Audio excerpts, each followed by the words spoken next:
बूढ़े भक्त और भगवान की अनोखी कहानी। दुनिया में दो तरह के लोग होते हैं, एक भगवान में आस्था रखने वाले यानी कि आस्तिक, और आस्था नहीं रखने वाले यानी कि नास्तिक। ये कहानी आस्था रखने वाले लोगों को ज़्यादा पसंद आएगी। हो सकता है इस कहानी को पढ़ने के बाद उनकी आस्था और ज़्यादा पक्की हो जाए। एक आदमी जो जीवन भर राम नाम जपता रहा, अब वो बूढ़ा हो गया था। बूढ़ा ही नहीं हुआ था बल्कि इतना कमज़ोर हो चुका था कि अपनी जगह से बिना किसी सहारे के उठ भी नहीं पाता था। ऐसी स्थिति में भी उसने कभी राम नाम को अपने से अलग नहीं होने दिया। वो पूरा दिन मन में राम नाम लेता रहता। राम नाम की वजह से उसे अपनी तकलीफ़ों को सहन करने की शक्ति मिलती।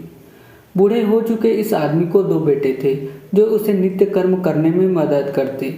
शुरू में वो बिना कहे ही खुद अपने बूढ़े बाप की सहायता कर दिया करते। फिर धीरे धीरे जब बाप खुद बुलाता तब आते, लेकिन जैसे जैसे वक्त बीतता गया तो वो 2-3 बार पुकारने के बाद भी मुश्किल से आते और कभी कभी रात को ना भी आते। अब हालत ऐसी हो चली थी कि अक्सर बूढ़ा बिस्तर गंदा कर दिया करता और जब तक उसके बेटों से सहायता ना मिलती ऐसे ही गंदे बिस्तर में पड़ा रहता। बुढ़ापा बढ़ता जा रहा था, उसकी नज़रें कमज़ोर हो चुकी थी। इतनी बदहाली में भी उस आदमी ने राम नाम का साथ नहीं छोड़ा था। एक बार बूढ़े को नित्य क्रम करना था। उसने आवाज़ लगाई और अगले ही पल किसी ने उसका हाथ बड़ी कोमलता से पकड़ा और उसे नित्य क्रम करवा कर उसके बिस्तर पर लिटा दिया। यह अब रोजाना होने लगा। जब भी बूढ़ा आवाज़ देता अगले ही पल उसकी मदद करने के लिए कोई आता और उसे उसके सारे काम कराकर वहाँ से चला जाता।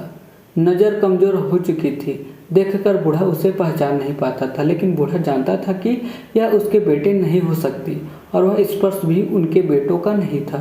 एक दिन जब बूढ़े आदमी ने अपनी नित्य क्रिया करने के लिए अपने बेटों से मदद मांगी, तब अगले ही पल उसे फिर से वही मुलायम वाला स्पर्श महसूस हुआ।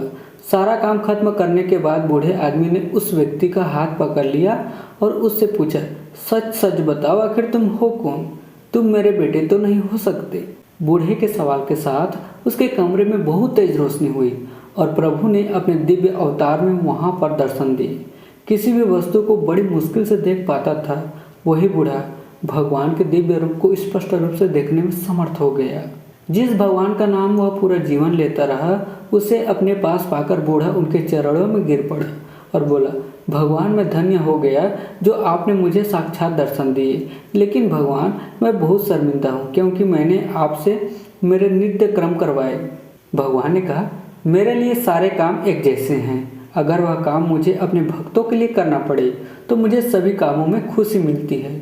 बूढ़े ने हाथ जोड़ते हुए भगवान से कहा, लेकिन भगवान आप यह सब करने के बजाय मुझे मुक्त ही क्यों नहीं कर देते?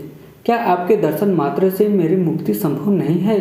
यह सब प्रारब्ध की वजह से है। तुम्हारा प्रारब्ध बहुत कठिन है। अगर मंद होता तो मेरे दर्शन मात्र से तुम मुक्त हो जाते। मैं चाहूँ तो तुम्हें अभी मुक्त कर सकता हूँ, लेकिन फिर अगले जन्म में तुम्हें प्रारब्ध को भोगने के लिए आना पड़ेगा।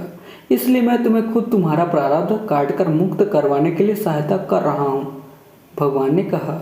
इतना बोलकर भगवान वहाँ से अंतर्धान हो गए। कुछ महीने और काफ़ी तकलीफ भोगने के बाद आखिरकार उस बूढ़े आदमी को मुक्ति मिली।